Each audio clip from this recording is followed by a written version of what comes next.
History remembers a few battles, battles that changed the world. Thermopylae was one such battle. It was more than clashing steel. It was a stand for freedom, a stand against tyranny. In the year 480 BC, a shadow fell over Greece. Xerxes, king of Persia, brought an army vast beyond counting. He came to conquer, he came to enslave. He thought Greece would kneel easily. He was wrong.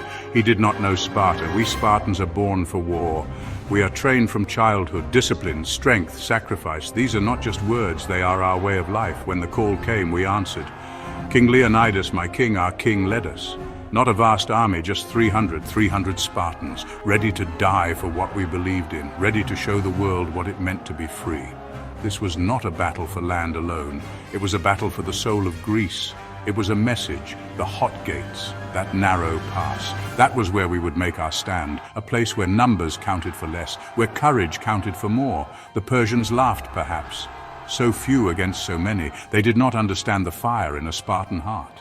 They did not understand the strength of men fighting for their homes, for their families, for their very way of life. We knew the odds, we knew death was likely, but we also knew our duty. This is the story of those days, a story of bravery, a story of sacrifice, a story of how a few men stood against an empire. It is a story that echoes through time, a reminder that even in the darkest hour, hope can shine, that the will of free men is a powerful weapon. The world would learn the name Thermopylae. The world would remember the 300, and the world would learn the price of freedom. Before we marched, King Leonidas sought the oracle. The words from Delphi were grim. They spoke of sacrifice. They said either Sparta would mourn a dead king or see its lands ravaged. Leonidas understood. He knew what had to be done. This was not a choice for glory. It was a choice for Sparta's survival. It was a choice for Greece's future. He chose the path of a king. A true king. He would lead. He would stand. He would give his life if necessary. The defense of Thermopylae was critical. It was a choke point. The only way for Xerxes' massive army to march south into the heart of Greece. If we could hold them there, even for a short time, it would buy precious moments.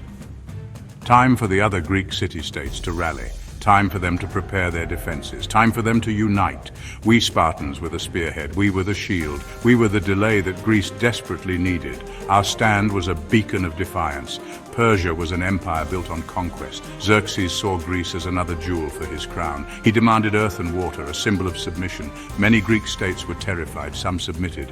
But Sparta would never bow. We answered his messengers differently. We showed them the Spartan way. Submission was not in our vocabulary, freedom was, and we would fight to the last breath to protect it. This was bigger than Sparta. It was about the idea that men could govern themselves, that they would not live under a tyrant's heel. So we marched. Not as conquerors, but as guardians. We knew the cost. Leonidas knew. Every Spartan knew. The Carnia festival was ongoing, a sacred time. It meant the full Spartan army could not march. Only the king's personal guard, the hippies, 300 men, all with sons to carry on their names. This was not a decision made lightly. It was a burden of leadership, a testament to our resolve. We went to Thermopylae to show Xerxes and the world that free men would not be broken easily. We went to die, if need be, for something greater than ourselves.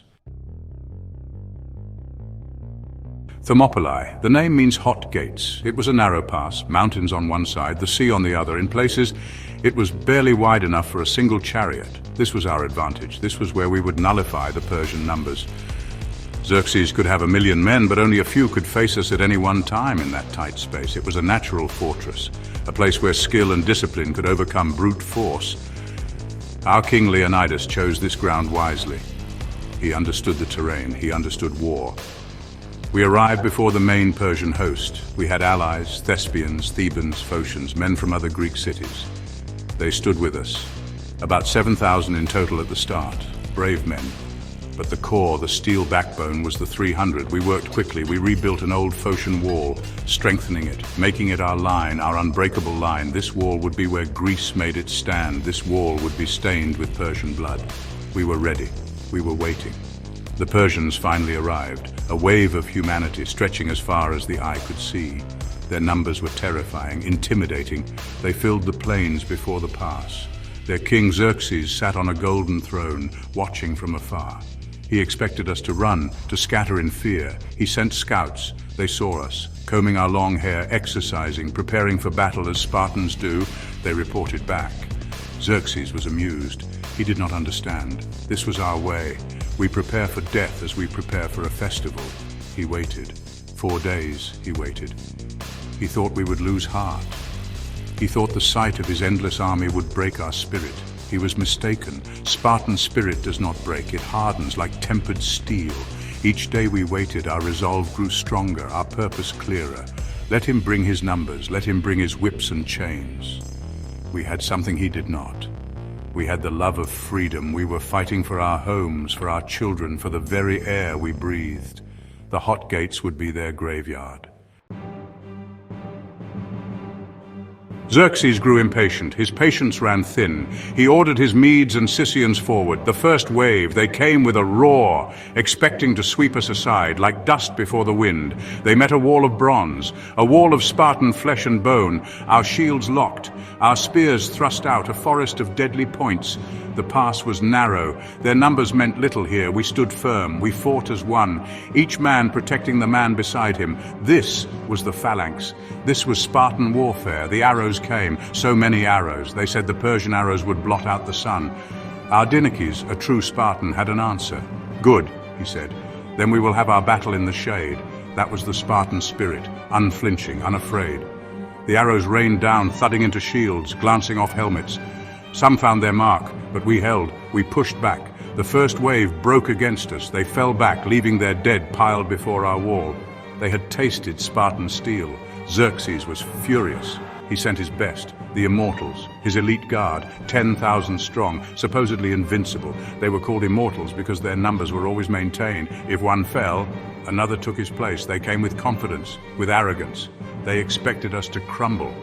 They, too, learned the hard way. The narrow pass was their enemy as much as we were. Their fancy armor, their gilded spears meant nothing against Spartan discipline. We cut them down. We showed them what true warriors looked like. For 2 days the battle raged, wave after wave. Xerxes threw his men against us. Each time they were repulsed. Each time the piles of their dead grew higher, the ground became slick with blood, the air filled with the screams of the dying, the clang of bronze on bronze. We Spartans fought with controlled fury. Our training took over, every movement precise, every blow lethal. We were a machine of war, tireless, relentless. The Immortals were not so immortal after all. They retreated, broken and shamed. Xerxes, watching from his throne, was said to have leapt up in anger 3 times. He was seeing his mighty army bleed. Our strength was not just in individual skill, it was in our unity, the phalanx. That was our fortress. Each Spartan stood shoulder to shoulder, his shield protecting not only himself but the man to his left, his spear reaching out over the shield wall, a hedge of deadly points. It required absolute trust, absolute discipline. One weak link, and the wall could break. But there were no weak links among us. We were brothers, forged in the agode, tempered by hardship. We moved as one, we fought as one, we would die as one. Bravery was not a special act, it was expected, it was the Spartan way. Every man fought with the heart of a lion. Leonidas, our king, fought at the forefront. His spear drank deep, his shield battered. He was an inspiration, leading by example. He was not a king who hid behind his men. He was a king who bled with his men. His courage flowed through us. It ignited our spirits. We saw his resolve, and our own resolve hardened. We were Spartans. We would not yield. We would not break. Our allies fought with incredible courage too. The Thespians, 700 of them, they chose to stay with us to the very end. They knew what awaited them, but they stood, they fought, they died alongside Spartans, heroes, every one of them. Their sacrifice is often overshadowed, but it was no less noble. They chose freedom, they chose defiance, they earned their place in history. Their bravery shone brightly in those dark days. They showed that the spirit of resistance was alive in Greece. We used tactics to our advantage, feigned retreats, drawing the Persians in, then turning, suddenly, savagely, catching them off guard, causing chaos in their ranks. Their superior numbers became a disadvantage in the tight confines. They tripped over their own dead. Their formations broke. We were masters of this kind of war. We knew the pass. We knew our strengths. We exploited their weaknesses. For 2 glorious days, we held the might of Persia at bay. a handful of Greeks, defying an empire. It was a testament to what determined men can achieve.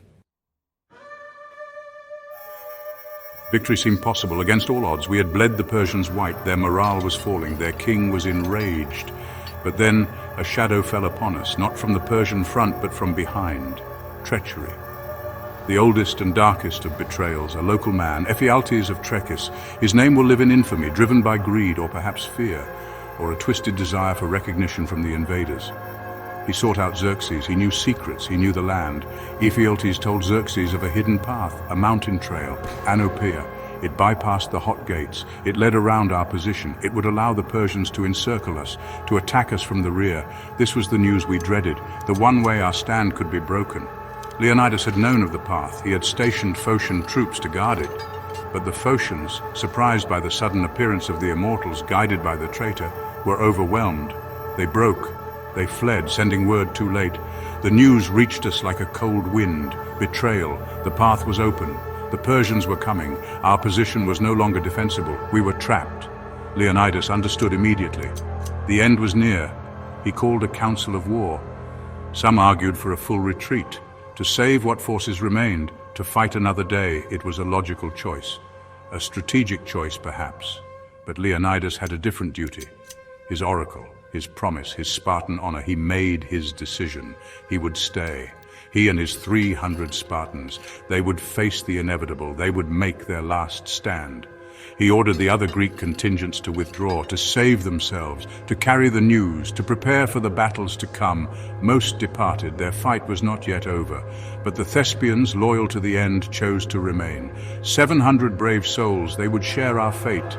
They would share our glory. The stage was set for the final act, a sacrifice that would echo for eternity. Dawn broke on the third day, a grim dawn. We knew what it would bring. The Persians were closing in, from the front, from the rear. There was no escape, no hope of victory in the traditional sense, but there was honor. There was duty. There was the Spartan way. Leonidas addressed us, his voice calm, resolute. "Have a good breakfast, men," he said, "for tonight we dine in Hades," a grim joke. But it lifted our spirits. We would meet our end as Spartans, heads high, spears ready. No longer confined to the narrow pass, we moved to a wider part, to meet them head on, to sell our lives dearly. This was not about defense anymore. This was about defiance, about making the Persians pay for every inch of ground, for every Spartan life. We formed our phalanx one last time, battered shields, broken spears, weary bodies. But our spirits burned bright. We were the last embers of resistance at this gate, and we would burn with a fire they would never forget. The Persians came, a flood of them, from all sides. Arrows rained down, spears flew, swords clashed. It was a maelstrom of violence, a desperate, heroic struggle. We fought like cornered lions. With a fury born of desperation and pride, Leonidas was everywhere. A whirlwind of destruction. His spear shattered. He drew his sword. He fought. He killed. Until he too fell, our king, struck down. But his fall did not break us. It enraged us. We fought to protect his body, to deny the enemy their ultimate prize. One by one we fell. Spartans, Thespians, brothers in arms. The circle grew smaller. Our numbers dwindled, but our courage never wavered. We fought over the body of our king. 4 times we drove the Persians back. 4 times we reclaimed him. Even in death, Leonidas inspired us. Eventually, we were driven back to a small hillock behind the Phocian wall, the last stand. Surrounded, outnumbered beyond comprehension, spears broken, swords chipped, we fought with daggers, with hands, with teeth, until the last Spartan breathed no more. The battle was over. Silence fell upon the hot gates. A silence broken only by the cries of the wounded Persians, and the wind whistling through the pass. Every Spartan lay dead, every Thespian who stood with us. We had fulfilled our purpose. We had held the pass. We had shown Xerxes the true cost of invading Greece. He had his victory. But it was a bitter one. His losses were immense. Thousands of his best troops lay dead. His elite immortals had been decimated, his confidence shaken.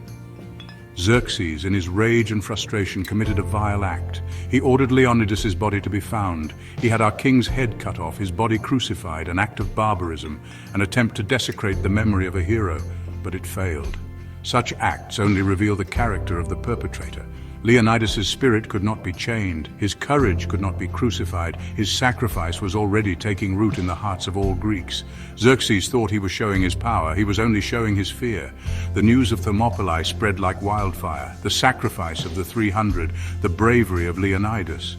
It was not a story of defeat, it was a story of incredible courage. It galvanized Greece. The cities that had wavered found new resolve, the fleets prepared, the armies mustered. If so few could do so much damage, what could a united Greece achieve? Thermopylae was the spark that lit the fires of resistance across the land. We showed them that Persians could bleed, that Persians could die, that the God King was not invincible. The delay we bought was crucial. It allowed the Greek fleet, under Themistocles, to prepare, to choose their ground at Salamis. The naval battle of Salamis would come later, and it would be a decisive Greek victory. A victory made possible by our stand, by the time we gave them. Thermopylae was not the end of the war, it was the beginning of Persia's downfall in Greece. We lost the battle, but in losing we helped win the war. Our blood watered the seeds of future victories.